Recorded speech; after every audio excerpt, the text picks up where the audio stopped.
नमस्कार दोस्तों, आज हम बात करेंगे income tax basic. Income tax basic का मतलब है कि हम इनकम टैक्स के स्टडी कैसे करेंगे, इसमें कौन-कौन सा सेक्शन हमें स्टार्ट करना है, सेक्शन 1, 2, 3, 4 और असेसमेंट ईयर क्या होता है, प्रीवियस ईयर क्या होता है, पर्सन क्या होता है और चार्जिंग ऑफ सेक्शन कि हम किस सेक्शन के अंतर्गत इनकम टैक्स में टैक्स लगाते हैं, इनकम टैक्स की लायबिलिटी क्रिएट होती है और हमें टैक्स देना होता है। तो आज हम इन चीज़ों पर डिस्कशन करेंगे। तो आशा करता हूँ कि आप इनकम टैक्स बेसिक समझने के लिए तैयार हो, क्योंकि आपको सबसे पहले ये समझ लेना है कि किसी भी बिल्डिंग का अगर फाउंडेशन सही नहीं होगा, तो आप अगर फाउंडेशन सही नहीं है, उसके बाद आप कितना भी अच्छा बिल्डिंग बना लो, कितना भी अच्छा आप नक्काशी कर लो, कितने भी अच्छे आप अलमीरा बना लो, वो बिल्डिंग ज़्यादा दिन टिकेगा नहीं। तो सबसे इम्पोर्टेंट चीज़ होता है फाउंडेशन। फाउंडेशन आपका बेसिक से ही शुरुआत होता है, जो सेक्शन 1, 2, 3 या जो फर्स्ट चैप्टर होता है। तो इसीलिए आज मैंने आपके सामने इनकम टैक्स का बेसिक लाया है, जिसमें कि हम सेक्शन 1 से लेके सेक्शन 4 तक डिस्कशन करेंगे। और आप लोग का जो भी सवाल होगा, आप कमेंट बॉक्स में सवाल लिखें और उसका जवाब मैं जल्द से जल्द जवाब दूंगा आपको।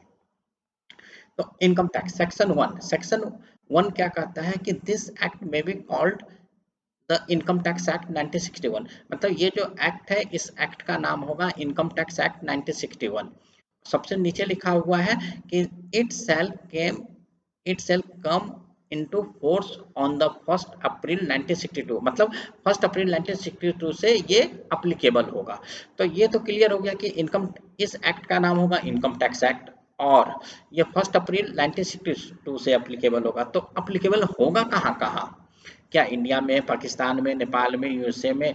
तो यहाँ पर सेक्शन 1 का सब सेक्शन 2 में लिखा हुआ है, it extend to whole of India. Whole of India का मतलब हो गया कि जो भी आपका रिपब्लिक ऑफ इंडिया है, रिपब्लिक ऑफ इंडिया में आता है, आपका जम्मू कश्मीर भी आता है, मणिपुर भी आता है, तमिलनाडु भी आता है। मतलब from north to south, from east to west, जो भी आपका एज पर कॉन्स्टिट्यूशन इंडिया का जो नक्शा है, वो आपका आता है। इट मीन्स कि पूरे भारत पर ये एक्ट अप्लीकेबल है। कोई भी स्टेट ऐसा नहीं बोल सकता है कि मेरे ऊपर इनकम टैक्स अप्लीकेबल नहीं है। इट मीन्स इंडिया में जो भी लोग रहते हैं, चाहे वो जम्मू कश्मीर में रहे या मणिपुर में रहे या इधर गुजरात में या नीचे तमिलनाडु में, मतलब किसी भी चारों कोना में रहते हैं या किसी भी स्टेट में रहता है, किसी भी स्टेट हो गया, फिर आपका जो स्टेट है, लोकेशन है, जहाँ पर भी रहता है, वहाँ पर आपको इनकम टैक्स देना ही है। और आपको इनकम टैक्स एक्ट 1961 के जितने भी रूल रेगुलेशन है वो फॉलो करना है, और उसी के अनुसार आपको अपने इनकम के ऊपर टैक्स देना है। सेक्शन 1 वहीं पर खत्म हो जाता है। सेक्शन 1 में सिर्फ क्या कहता है कि ये इनकम टैक्स एक्ट होगा, 1962 से ये अप्लीकेबल होगा और होल ऑफ इंडिया पर अप्लीकेबल होगा। नाउ सेक्शन 2 कहता है, इसमें जितने भी टर्म जो हम आगे इनकम टैक्स में पढ़ेंगे, जैसे आपने सुना होगा income from salary, income from house property, clubbing of income, उसके बाद डिडक्शन। तो इस तरीके से जितने भी वर्ड है, असेसमेंट, वो सारे के सारे वर्ड को यहाँ पर सेक्शन 2 में डिफाइन किया गया है। तो किसी भी एक्ट का सेक्शन 2 जो होता है वो डेफिनेशन होता है। तो जितने भी टर्म हैं, जितने भी इनकम टैक्स में टर्म है, वो सारे के सारे टर्म को सेक्शन 2 में डिफाइन किया गया है। ये वर्ड ए से लेके जेड तक। तो पहला डेफिनेशन एग्रीकल्चर इनकम का है और last definition zero coupon bond का है। इस बीच में जितने भी वर्ड आते हैं, like assessment year, assessee, income, person, assessing officer, house property, मतलब जितने भी वर्ड आते हैं, सारे वर्ड को इस सेक्शन में डिफाइन किया गया है। और जो वर्ड यहाँ पर सेक्शन 2 में डिफाइन नहीं किया गया, वो रिलेवेंट सेक्शन में डिफाइन किया गया है। लाइक हाउस प्रॉपर्टी में इंटरेस्ट ऑन होम लोन के बारे में कुछ डिफाइन किया गया सेक्शन 24 में। तो ओवरऑल पूरे इनकम टैक्स एक्ट में हर सेक्शन में कुछ ना कुछ डिफाइन किया गया है। और अगर ये डेफिनेशन, अगर कोई ऐसा वर्ड आपको इनकम टैक्स में मिलता है जिसका डेफिनेशन आपको इनकम टैक्स एक्ट में नहीं है, सेक्शन 2 में नहीं है, सेक्शन 3 में नहीं है, सेक्शन 2 में ऑलमोस्ट सारे वर्ड का डिफाइन किया गया है, सेक्शन 3 में सिर्फ एक वर्ड है जो कि प्रीवियस ईयर को डिफाइन किया गया है, और कुछ रिलेवेंट पॉइंट जो कि सेक्शन 2 और 3 में कवर नहीं होते हैं, वो रिलेवेंट सेक्शन में प्रोवाइड किए गए हैं, जैसे सेक्शन 24 में, सेक्शन 80 में, सेक्शन 139 में। तो इस तरीके से अगर पूरे इनकम टैक्स एक्ट में वो पर्टिकुलर वर्ड का मीनिंग नहीं मिलता है, डेफिनेशन नहीं मिलता है, तो आप दूसरे एक्ट को चेक कर सकते हो, जनरल लॉ को चेक कर सकते हो। लाइक अगर आपको कंपनी का डेफिनेशन नहीं मिलता, ऐसे कंपनी इनकम टैक्स एक्ट में डिफाइन है, अगर कंपनी का डेफिनेशन नहीं मिलता तो आपको क्या करना है, कंपनी एक्ट रेफर करना है। इसी तरीके से अगर पार्टनरशिप फर्म का आपको डेफिनेशन नहीं मिला तो आप पार्टनरशिप एक्ट को डिफाइन रिलेट करोगे। तो इस तरीके से जो भी वर्ड यहाँ पर डिफाइन नहीं है, उस वर्ड से रिलेटेड अगर कोई स्पेसिफिक एक्ट बना हुआ है तो पहले आप उस एक्ट में देखेंगे। अगर उस एक्ट में भी उस वर्ड का डिफिनीशन नहीं किया गया है, डिफाइन नहीं किया गया है, तब आप जनरल क्लॉज लॉ आप एक्ट देखोगे, वहां पर ऑलमोस्ट आपको सारे वर्ड का डिफिनीशन मिल जाएगा। अब ये चैप्टर स्टार्ट करने से पहले मैं ये आपसे बात करना चाहता कि focus on how to study. आप किसी भी चैप्टर में, किसी भी सब्जेक्ट में डिस्कशन करते हो, स्टडी करते हो, तो आपको कैसे करना है। तो आज हम सबसे पहले इनकम टैक्स की बात करेंगे कि जब आप इनकम टैक्स सब्जेक्ट पढ़ाई कर रहे हो, इनकम फ्रॉम सैलरी हो गया, इनकम फ्रॉम हाउस प्रॉपर्टी हो गया, इनकम फ्रॉम पीजीबीपी हो गया, कैपिटल गेन हो गया, क्लबिंग ऑफ इनकम हो गया, सेटअप करिए, मतलब कोई भी चैप्टर आप पढ़ते हो तो उसमें आपको फोकस कैसे करना है, आपको पढ़ाई कैसे करना है, ये चीज आपके लिए बहुत ही इंपॉर्टेंट है। नो वाई, सबसे पहले आपको ये पता होना चाहिए कि ये जो पर्टिकुलर चैप्टर है ये है क्यों और इसका इंपॉर्टेंस क्या है। जैसे अगर आप आगे चल के देखोगे, income from salary, income from salary है क्या, इसका रीजन क्या है कि जब दो व्यक्ति आपस में एम्प्लॉय और एम्प्लॉयर का रिलेशनशिप में आते हैं तो उससे जो भी इनकम होता है उसको इनकम फ्रॉम सैलरी में डाला जाता है। और उसका इंपॉर्टेंस क्या है कि उस इनकम को टैक्स लगाया जाता है। तो इनकम फ्रॉम सैलरी में कुछ अलग टाइप के डिडक्शन दिए हुए हैं, कुछ बेनिफिट दिया हुआ है, वो सारा बेनिफिट और डिडक्शन को रिड्यूस किया जाता है। लेट्स एज्यूम मिस्टर एक्स का जॉब लगा हुआ है 10 लाख रुपीज पर ईयर का, और उसे कुछ एचआरए दिया गया, कुछ स्टैंडर्ड डिडक्शन दिया गया। इस तरीके से डिडक्शन सारे घटाने के बाद उसका टैक्स, उसका नेट इनकम आता है 7 लाख रुपीज। तो अब 7 लाख के ऊपर ही टैक्स लगेगा। लेकिन यही अगर हाउस प्रॉपर्टी होता तो उसका अलग कैलकुलेशन। अगर किसी व्यक्ति को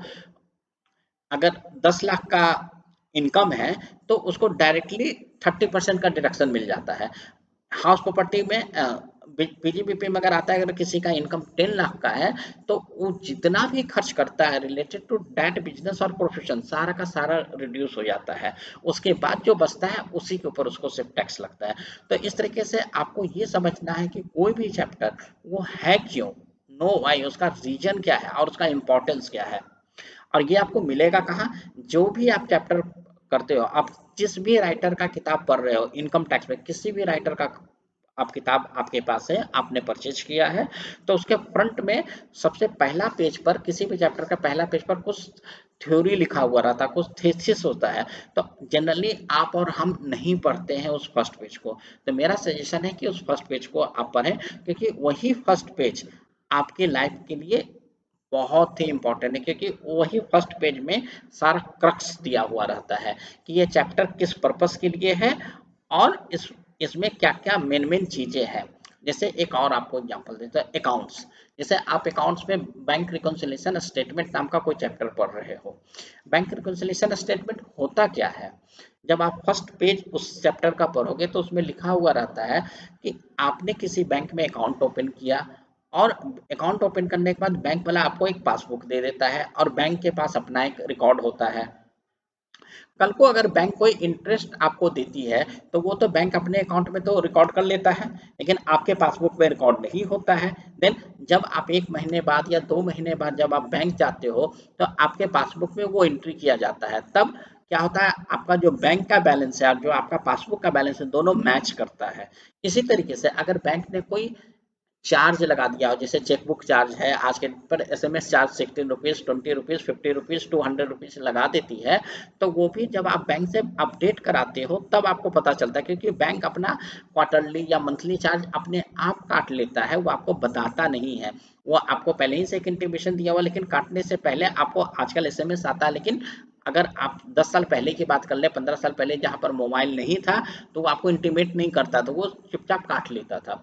तो बैंक रिकॉन्सिलिएशन जब बीआरएस चैप्टर पर हो गए तो वहाँ पर सबसे पहले फर्स्ट पेज पर ही लिखा हुआ है कि इस चैप्टर का पर्पस ही यही है कि अगर बैंक में जो बैलेंस है और जो आपके पासबुक में बैलेंस है वो दोनों मैच हो, और वो दोनों अगर मैच नहीं हो रहा है तो किस कारण से मैच नहीं हो रहा, तो ये फर्स्ट पेज पर ही लिखा हुआ रहता। तो इसी तरीके से जिस तरीके से बीआरएस में है उसी तरीके से इनकम टैक्स के हर चैप्टर में हर राइटर के द्वारा फर्स्ट पेज पर उसका इंपॉर्टेंस लिखा हुआ रहता है कि ये चैप्टर है क्या और इसका इंपॉर्टेंस क्या है। देन हर चैप्टर के लास्ट में एक ब्रीफ रहता है। जैसे इनकम फ्रॉम सैलरी कंप्लीट हुआ तो उसके लास्ट में एक ब्रीफ होता है। उस ब्रीफ में क्या होता है कि कौन कौन सा अमाउंट पर टैक्स लगना है, कौन कौन सा डिडक्शन मिलना है, फिर इनकम फ्रॉम हाउस प्रॉपर्टी में किस नेट एनुअल वैल्यू क्या होता है, एकदम ब्रीफ में लिखा हुआ रहता है। तो मेरा यही सजेशन है कि आप बीच वाला चैप्टर तो पूरा पढ़ लेते हो लेकिन फर्स्ट का 2 पेज और लास्ट का 1 पेज नहीं पढ़ते हो, जो कि बहुत ही डेंजरस है एज बिंग द स्टूडेंट। आप मेरा सलाह मान लो, आज से आप फर्स्ट पेज और लास्ट पेज भी पढ़ना। तो उससे क्या होगा कि आपका जो आपने जो भी ग्रहण किया है स्टडी से, बुक से समझा है, वो आपका हमेशा अपने पास रहेगा। आप 1 साल के बाद एग्जाम देते हो, 6 मंथ के बाद एग्जाम देते हो, 2 साल के बाद एग्जाम देते हो, वो चैप्टर आपका अपना हो जाएगा। और जब भी कोई सवाल पूछा जाएगा, चाहे कितना भी हार्ड सवाल क्यों ना हो, आप उस सवाल का जवाब बहुत ही आसानी से दे सकते हो। तो आपको करना क्या है, आप पूरा चैप्टर पढ़ते हो तो फर्स्ट पेज आप जनरली नहीं पढ़ते थे वो आपको पढ़ लेना है। और लास्ट में जो ब्रीफ रहता है, आपको लगता है पूरा चैप्टर तो मैंने पढ़ लिया, ब्रीफ क्यों पढूं, लेकिन जो ब्रीफ है ना वो पूरा 10 पन्ना का जो क्रक्स है सिर्फ आधे पन्ना या 1 पन्ना में राइटर लिख देते हैं। तो वो आपके लिए बहुत ही इंपॉर्टेंट है। और कोई भी राइटर अपना जो ब्रीफ है, जो भी लास्ट पेज पर ब्रीफ लिखता है, वो गलत नहीं लिखता है, शॉर्टकट में नहीं लिखता है। हाँ, 10 पन्ना का चीज हाफ पेज में लिखता है लेकिन वो सारा क्रक्स दे देता है। तो मेरा सजेशन है कि आप फर्स्ट पेज भी पढ़ लें और लास्ट पेज, अब बीच में तो आप पढ़ते ही पढ़ते हो। तो इसी के साथ हम आगे बढ़ते हैं।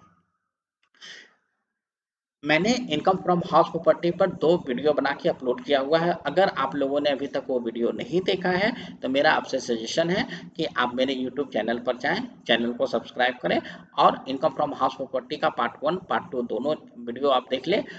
और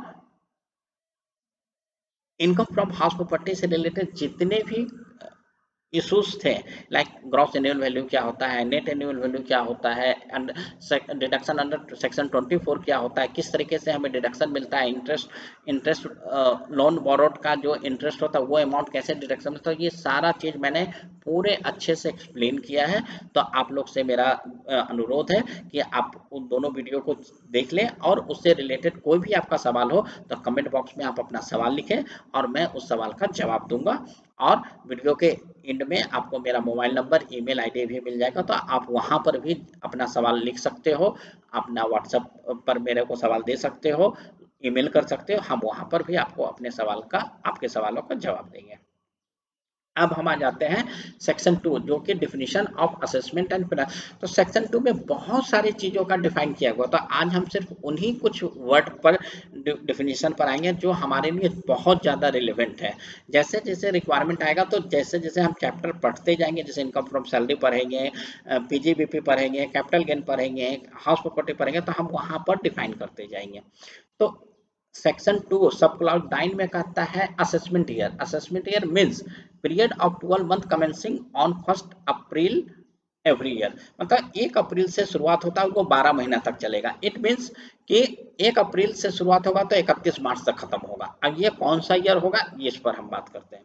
जैसा मैंने आपको पहले ही बताया था कि सेक्शन 2 में ऑलमोस्ट सारा चीज का डिफाइन किया गया है एक्सेप्ट प्रीवियस ईयर का। तो सेक्शन 3 में प्रीवियस ईयर को डिफाइन किया गया है। तो सेक्शन 3 कहता है for the purpose of this act previous year means the financial year immediate preceding the assessment year. मतलब कि जो भी आपका असेसमेंट ईयर होगा उससे पहले वाले ईयर को हम प्रीवियस ईयर कहते हैं। तो ये प्रीवियस ईयर और जो असेसमेंट ईयर का जो गेम है ये बहुत ही जरूरी है आपको समझना, क्योंकि एज बिंग द आप बीकॉम के स्टूडेंट हो, सीए के स्टूडेंट हो, सीएस के हो, आईसीडब्ल्यू के हो, इंटर हो या फाइनल हो, ये चीज अगर आपको समझ में आ गया कि असेसमेंट ईयर क्या है, प्रीवियस ईयर क्या है, तो आपको कभी भी कोई प्रॉब्लम नहीं आएगा और आप किसी भी हार्ड से हार्ड क्वेश्चन को आप आसानी से सॉल्व कर सकते हो।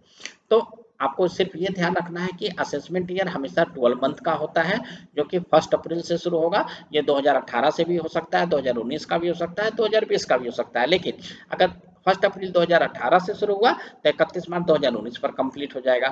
फिर नेक्स्ट असेसमेंट ईयर शुरू होगा 1 अप्रैल 2019 से 31 मार्च 2020। मतलब ये शुरुआत तो होगा 1 अप्रैल और एंड होगा 31 मार्च को, लेकिन लेकिन ये हमेशा 12 महीने का ही होगा, 12 महीना से ना कम होगा ना ज्यादा होगा, ये चीज आपको सिर्फ ध्यान रखना है।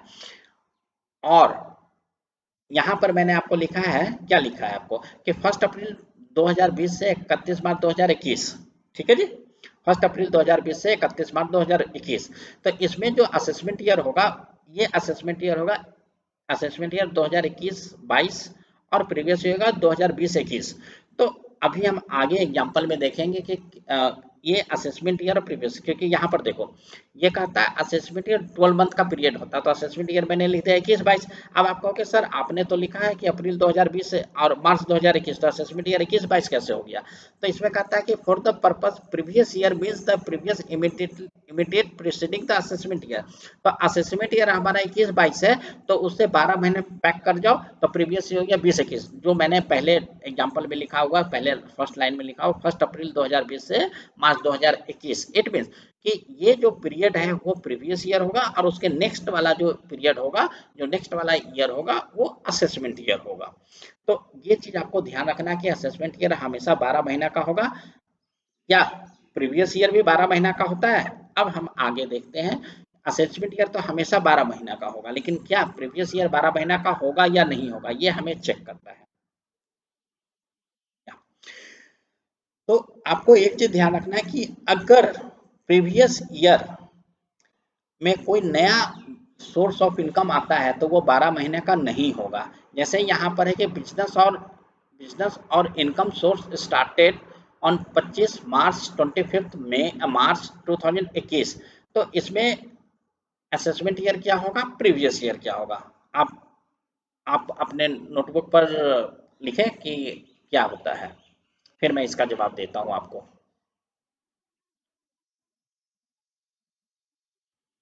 अभी जो मैंने आपको क्या बताया था, अभी मैंने आपको बताया था कि 12 महीने के पीरियड को हम असेसमेंट ईयर कहते हैं, और मे बी 12 मंथ हो सकता है या लेस हो सकता है, उसको हम प्रीवियस ईयर कहते हैं।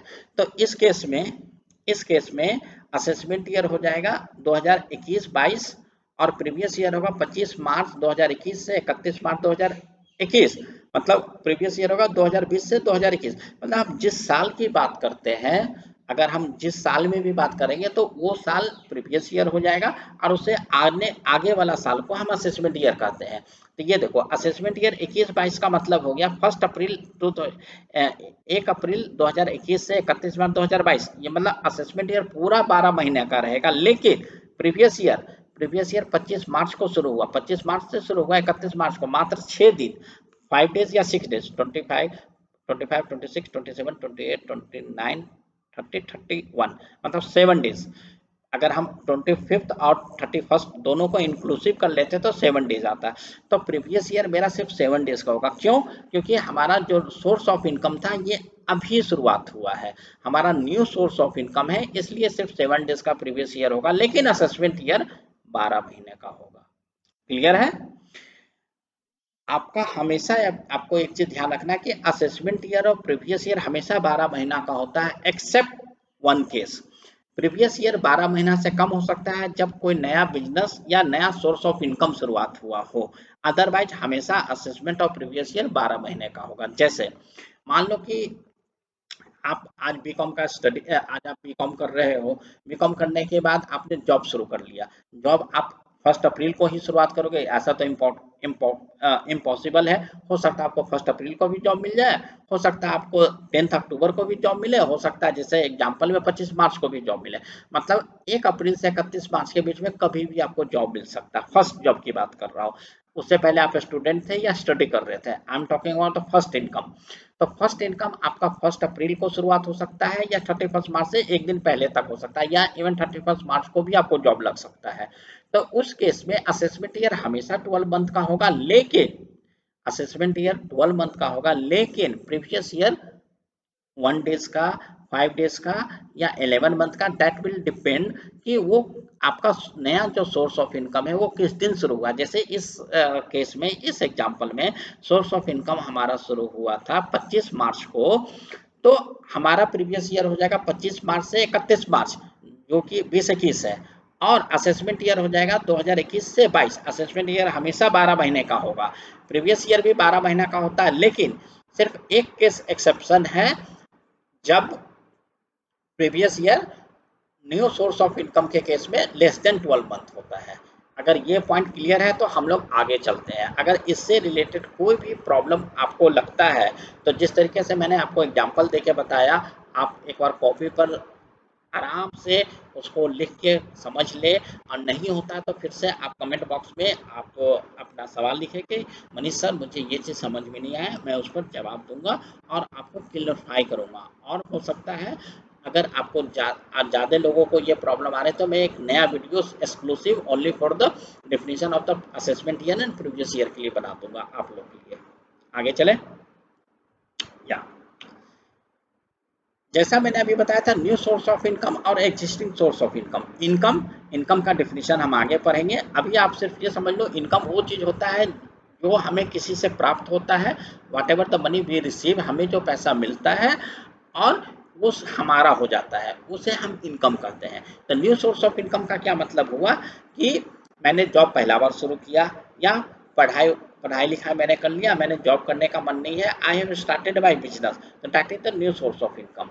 एग्जिस्टिंग सोर्स ऑफ इनकम क्या होता है कि मैंने जॉब 2 साल पहले से शुरू किया तो इस साल में मेरा एग्जिस्टिंग है, या मेरा 2-3 बिजनेस और चल रहा है, मैंने एक और बिजनेस शुरू कर दिया। तो एग्जिस्टिंग सोर्स ऑफ बिजनेस मतलब पहले से मेरा इनकम अर्निंग चल रहा है। और न्यू सोर्स ऑफ इनकम का मतलब होता है कि नया इनकम आया। नया सोर्स ऑफ इनकम में असेसमेंट ईयर 12 मंथ का होगा, लेकिन प्रीवियस ईयर हमेशा 12 मंथ से कम होगा। वो 2 दिन का भी हो सकता है, 1 दिन का भी हो सकता है, 11 मंथ 30 डेज का भी हो सकता है, मतलब कुछ भी हो सकता है। दैट विल डिपेंड कि आपने न्यू सोर्स ऑफ इनकम किस दिन को शुरू हुआ। जिस दिन आपका न्यू सोर्स ऑफ इनकम शुरू होगा उस दिन से लेकर नेक्स्ट 31 मार्च तक आपका प्रीवियस ईयर माना जाएगा, और असेसमेंट ईयर उसके उसके जस्ट नेक्स्ट जो 1 अप्रैल से शुरू होता है, 1 अप्रैल से लेकर 31 मार्च तक माना जाएगा। तो एक्जिस्टिंग सोर्स में ऑब्वियस ही बात है, आपके पास पहले से ज़्यादा पैसा होगा, और न्यू सोर्स में आपने स्टार्ट किया है। तो इसलिए मैंने ये जो फोटोग्राफ्स है आपके लिए डिफरेंट इसलिए कर दिया है कि न्यू सोर्स में आपने स्टार्ट किया है, आपने पेड़ लगाना शुरू किया, और एक्जिस्टिंग सोर्स में आपके पास पहले से भी पैसा था और आप और ग्रो कर रहे हो।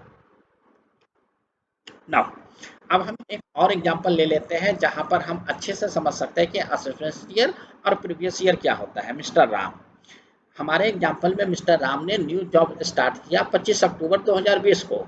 मिस्टर राम ने न्यू जॉब स्टार्ट किया 25 अक्टूबर 2020 को, तो इसका प्रीवियस ईयर क्या होगा 25 अक्टूबर, क्योंकि नया जॉब था। 25 अक्टूबर से जो नेक्स्ट 31 मार्च आएगा, 25 अक्टूबर 2020 से 31 मार्च 2021 तक प्रीवियस ईयर हो गया।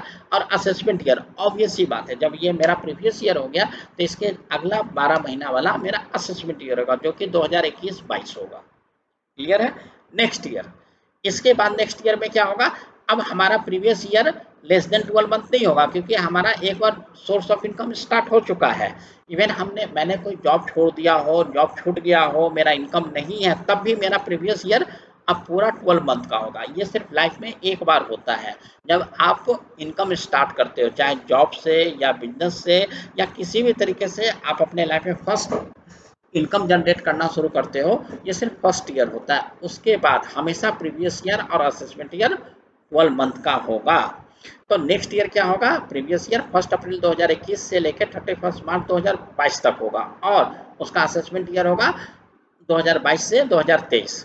इसी तरीके से हम मिस्टर श्याम का एक एग्जांपल ले लेते हैं। उनका एक गारमेंट का शॉप था सिंस 2015, मतलब 2015 में इनका प्रीवियस ईयर ऑब्वियस ही बात है 12 महीने से कम हो सकता है। उन्होंने 1 अप्रैल को ही जॉब नया शॉप शुरू किया हो, तो 12 महीना का हो। लेकिन अगर हम करंट ईयर की बात करते हैं, अप्रैल 20 से लेकर मार्च 21 तक, तो गारमेंट शॉप के लिए तो पूरा 12 महीने का असेसमेंट होगा। और इन्होंने गारमेंट शॉप के साथ साथ एक नया शॉप खोल दिया, स्टेशनरी शॉप, 5 नवंबर को।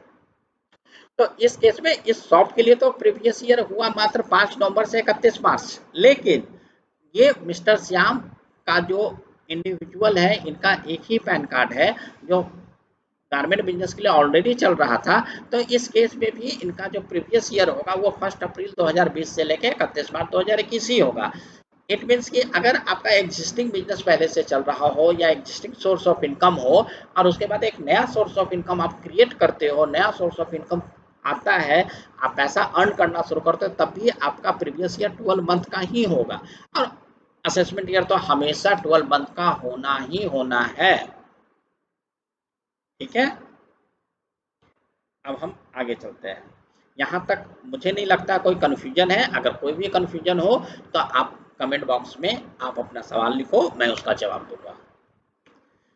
अब आपको सबसे पहले एक चीज ध्यान रखना है, uniform previous and assessment year, जो सिंस 1989 और 90 से गवर्नमेंट ऑफ इंडिया ने बोल दिया है कि जो भी असेसमेंट ईयर और प्रीवियस ईयर होगा वो यूनिफॉर्म होगा। इट मीन्स 12 मंथ का ही होगा, जो मैंने अभी तक बात कर रहा था। ये असेसमेंट ईयर हमेशा 12 महीना का होता है, प्रीवियस ईयर 12 महीना से कम हो सकता है, only in case of first year, जब आपका first source of income start होता है। मतलब लाइफ में, जैसे मैं मनीष, जिस दिन मैंने पैसा अर्न करना शुरू किया था उस साल मेरा प्रीवियस ईयर 12 महीने से कम था, लेकिन उसके बाद मेरा प्रीवियस ईयर कभी भी 12 महीने से कम नहीं होगा, चाहे वो मैं पूरा साल एक पैसा क्यों ही ना कमाऊं। मतलब पूरे साल मैं जॉब में नहीं था या पूरा साल मेरे पास बिजनेस नहीं था, फिर भी मेरा प्रीवियस ईयर पूरा 12 मंथ का ही होगा। ये सिर्फ लाइफ में एक बार मिलता है एक पर्सन को। क्लियर है? और असेसमेंट ईयर हमेशा 12 मंथ का ही होगा। और इनकम टैक्स के लिए क्या है, 1 अप्रैल से 31 मार्च का ईयर माना जाता है। और आप लोग एक चीज जानते हो, एक कैलेंडर ईयर होता है जिसे जनवरी टू दिसंबर बोला जाता है, लेकिन इनकम टैक्स के लिए ये अप्रैल टू मार्च चलता है। तो इनकम टैक्स कहता है कि आप अपना अकाउंटिंग ईयर कुछ भी रखो, मुझे उससे मतलब नहीं है। एज बीइंग द बिजनेसमैन, अगर आप कंपनी होल्डर हो, फर्म होल्डर हो, प्रोप्राइटरशिप है आपके पास, आप कोई भी ईयर रखो, मुझे उससे कोई मतलब नहीं। आप कैलेंडर ईयर पर चलो, हिंदी कैलेंडर ईयर पर चलो, इंग्लिश कैलेंडर ईयर पर चलो, आप जून से जुलाई चलो, सॉरी जून से मई चलो, अक्टूबर से सितंबर चलो, मुझे उससे कोई मतलब नहीं है। लेकिन जब मैं इनकम टैक्स लगाऊंगा, जब government of India income tax लगाएगा तो वो अप्रैल टू मार्च ही लगाएगा। आपका ईयर कोई भी हो, मुझे उससे कोई मतलब नहीं है। तो ये एज बिंग द स्टूडेंट हमारे दिमाग में क्लियर हो जाना चाहिए कि as being the business owner मैं ईयर तो कोई भी रख सकता हूँ, लेकिन इनकम टैक्स जब मैं रिटर्न फाइल करूंगा तो उसका ईयर हमेशा 1 अप्रैल टू मार्च ही होगा। तो इसीलिए इस कन्वीनियंस को हटा, सारे बिजनेसमैन इस कन्वीनियंस को लेते हुए उन्होंने सारे ने अपने ईयर को ही 1 अप्रैल से मार्च कर दिया ताकि वो कॉम्प्लिकेशन ना हो। अब आपको लग रहा होगा कॉम्प्लिकेशन क्या होगा सर, मैं तो पैसा अर्न करूंगा, मेरा बिजनेस है, मैं टैक्स दे दूंगा। कॉम्प्लिकेशन देखो, मैं आपको बताता हूँ कॉम्प्लिकेशन है क्या और कैसे होता है। ये देखो, मिस्टर राम ने एक बिजनेस शुरू किया था 2018 में। यहाँ पर 2018, 19, 2020, 21 ये कैलेंडर ईयर है। कैलेंडर ईयर का मतलब जनवरी टू दिसंबर। तो यहाँ पर मैंने दो अलग अलग सिनेरियो में, दो अलग अलग कैटेगरी में इनकम को डिवाइड किया है। पहला अप्रैल टू दिसंबर और जनवरी टू मार्च।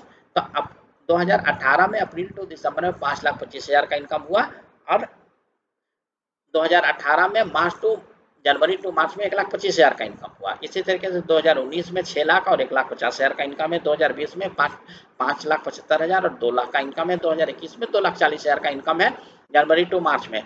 और अब आप कहोगे कि अप्रैल टू दिसंबर में, अभी कौन सा मंथ चल रहा है, जून, या जून चल रहा है, जून जुलाई चल रहा है, ठीक है जी। तो जब जून जुलाई चल रहा है तो मैं अप्रैल टू दिसंबर का इनकम तो मुझे पता नहीं है, तो मैं तो लिख ही नहीं सकता ना 2021 में। नाउ ये तो मिस्टर राम ने अपने अकाउंटिंग ईयर पर, कैलेंडर ईयर पर काम कर रहे हैं, लेकिन जब इसको इनकम टैक्स देना होगा तो इनकम टैक्स इसको, अब मैं 2018 की बात कर लेता हूँ। तो 2018 का इनकम टैक्स कैसे लगेगा, 1 अप्रैल 2018 से 31 मार्च 2019 तक।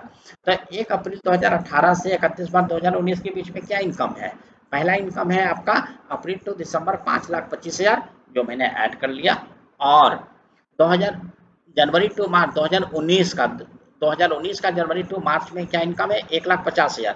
तो 5,25,000 प्लस 1,50,000 दोनों मिला के 6,75,000 हो गया। ये मिस्टर राम का इनकम हो गया।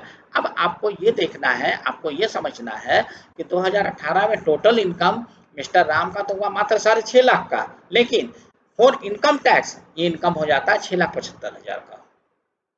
क्यों? क्योंकि इनकम टैक्स चलता है अप्रैल टू मार्च, जनवरी टू दिसंबर नहीं चलता है।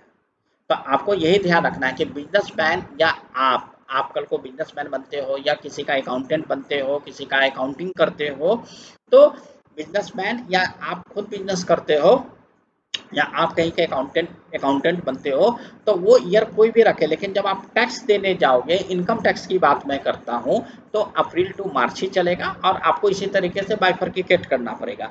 नेक्स्ट एग्जांपल, सपोज दैट आप जिसके यहाँ अकाउंट करते हो उसने अपना ईयर माना हुआ है 1 जून से 31 मई, इसमें कोई प्रॉब्लम नहीं है, मान सकते हो, लेकिन जैसे ही इनकम टैक्स की बात आएगी वो अप्रैल टू मार्च ही मानेगा और आपको अपना इनकम बाइफरकेट करना पड़ेगा कि अप्रैल टू मार्च में कितना है और उसके अनुसार आपको टैक्स देना पड़ेगा।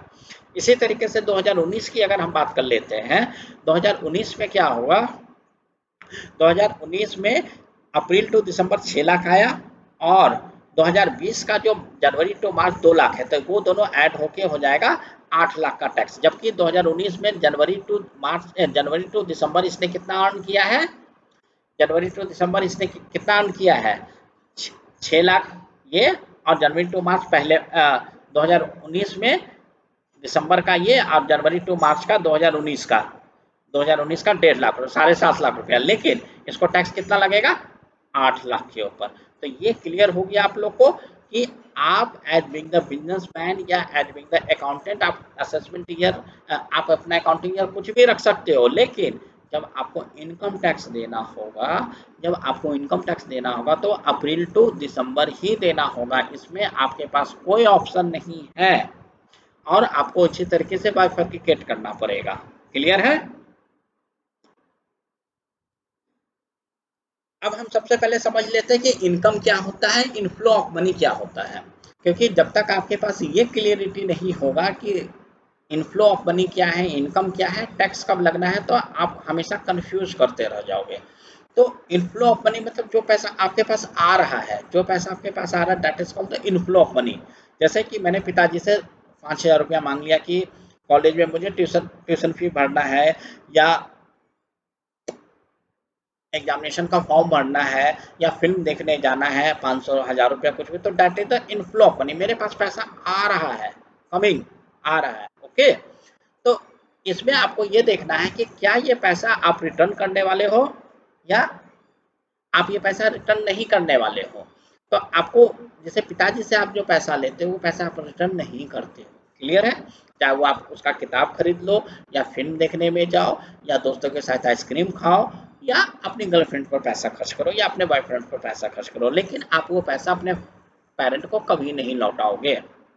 लेकिन अगर आपने किसी फ्रेंड से उधार लिया है, आपने बोला कि यार आज मैं मार्केट आया हूँ, मेरे पास 100 रुपीज़ नहीं है, आप दे दो, मैं किताब परचेज करता हूँ, कल या परसों मैं डैड से लेके आपको रिटर्न कर दूंगा, तो वो पैसा रिटर्न है। तो जो पैसा हम रिटर्न करते हैं, रिटर्न करने के नेचर होता है जिसमें हमें पता है कि आज मैं ले रहा हूँ, आई एम टेकिंग इनफ्लो, लेकिन एक दिन मुझे देना है, एग्री? उस केस में वो लोन होता है और लोन के ऊपर टैक्स नहीं लगता है। आपको ध्यान रखना है कि लोन के ऊपर टैक्स नहीं लगता है, लेकिन जो पैसा हमें नहीं मिलना है वो इनकम होता है और वो टैक्सेबल होता है। अब आप बोलोगे कि अभी आपने एक एग्जांपल दिया सर कि डैड से या पिताजी से जो मैं पैसा लेता हूँ वो मुझे लौटाना तो है नहीं, तो उसके ऊपर मुझे टैक्स लग जाएगा। तो इसमें क्या है कि कुछ ब्लड रिलेटिव से या जहाँ पर आप आप इकोनो आप कोई एक्टिविटी नहीं कर रहे हो, आप कोई इकोनॉमिक एक्टिविटी नहीं कर रहे हो, तो जो भी पैसा मिलता है तो वो इनकम नहीं कंसिडर होता है। अगर आप कोई इकोनॉमी एक्टिविटी नहीं कर रहे तो इनकम नहीं कर सकते। जैसे आपने अपने डैड से पैसा मांगा या आपकी मदर हाउसवाइफ है, वो घर चलाने के लिए, सब्जी लाने के लिए कुछ पैसा लेती है, तो वहाँ पर कोई इकोनॉमिक एक्टिविटी नहीं है, तो वो इनकम नहीं माना जाता है। लेकिन आपके डैड कहीं पर जॉब करते हैं, गवर्नमेंट जॉब में है, प्राइवेट जॉब में है, और वहाँ पर जाके काम करते हैं, उनसे उनको जो भी पैसा मिलता है, उनको जो भी पैसा मिलता है वो उनके लिए इनकम है। क्लियर है? तो आपको ये भी देखना है इनकम में कि कोई इकोनॉमिक एक्टिविटी हो रहा है या नहीं हो रहा है। अगर कोई इकोनॉमिक एक्टिविटी है और पैसा नहीं रिटर्न करना है, वो इनकम होगा और वो टैक्सेबल होगा। अब इसमें क्या है, कल को मैं काम कर रहा हूँ, लेकिन मेरे डैड ने फिर से मुझे गिफ्ट कर दिया। मान लो कि मेरे पास 1 लाख रुपए का जॉब लगा हुआ, फिर भी मेरे डैड ने बोला 2 लाख रुपया रख लो कार खरीदने के लिए। वो मैं पैसा पापा को नहीं लौटाऊंगा, तो क्या मुझे उसके ऊपर टैक्स लगेगा? इनकम टैक्स में सेक्शन 56 में कहता है, सेक्शन 56 में इनकम टैक्स में कहता है कि अगर आप ब्लड रिलेटिव से पैसा लेते हो, वो टैक्स नहीं लगता है। वो हम इनकम फ्रॉम अदर सोर्स में पूरा डिटेल में पढ़ेंगे। गिफ्ट कब टैक्सेबल होता है, कब टैक्सेबल नहीं होता है, किस रिलेटिव से लेने से टैक्स लगता है, किस रिलेटिव से नहीं लेने में टैक्स लगता है, वो हम इनकम फ्रॉम अदर सोर्स के जो वीडियो आएगा उसमें हम लोग डिस्कशन करेंगे। यहाँ तक क्लियर है? जो पैसा हमारे पास आ रहा है उसका नेचर हमें लौटाना नहीं है,